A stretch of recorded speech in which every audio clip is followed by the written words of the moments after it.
Can we start with injury updates? Any update on Al? Will he play? No.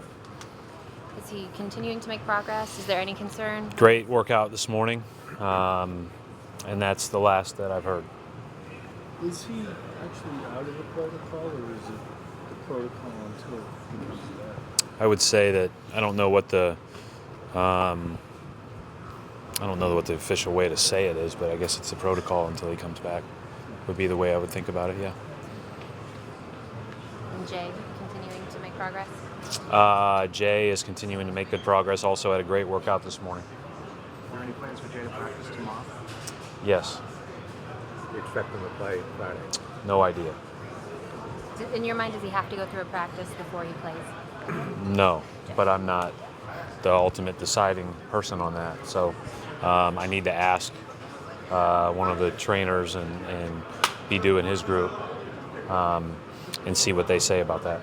But, we don't have many practices coming up. What have you thought of the way Marcus has played since he's joined the starting lineup? Yeah, I think he's played pretty well. And he's always been really good competitively. He's making shots. He's doing a lot of tough things. He's playing undersized almost every night. He steps on the floor by, 4 inches a night usually. So he's really doing a good job. Why is he shooting it better this year? Did he just work a lot on it over the summer? I think he's putting in a lot of work, but I also think he's picking the right spots. You guys aren't the only team dealing with injuries. What have you seen from this Mavs team the last 4 being shorthanded? They're going to get Williams back, is what I thought I read, and then who knows on Dirk. So this is a team that can score in bunches. This is a team that has a lot of threats, especially on the perimeter. They've been really hard to guard with Harrison Barnes at the 4. Obviously, that changes a little bit if Dirk plays, but you could see a lineup where they'd play him at the 4 and Dirk at the 5, and that spreads you out about as well as you can be spread out. Guards are all very good and capable, and we haven't beaten them in a while. So it's a tough game for us. With the injuries you've had, it's offered opportunities for others to step in. And same thing with Dallas. One of the guys who's kind of made the most of that, it seems, is Dwight Powell. Just talk about what you've seen in his game with them. Yeah, you knew Dwight would make it because Dwight has a great work ethic. Dwight has a great way about him. He's a really good teammate. He's a guy you like having around. So I was really happy for him that he signed the contract that he signed this summer. And because you root for a guy like that to make it and do well. Obviously, there's nothing you can do about it, but when you have guys that are kind of day-to-day for a period of time, how do you as a coach kind of attack that? Do you want to know a day ahead of time? I just kind of go through it, Scott, with if they're available, I'll figure that out when that time comes, but until then, I'm going unavailable in my own mind. I think that's the best way to do it. It's the best way to organize your thoughts.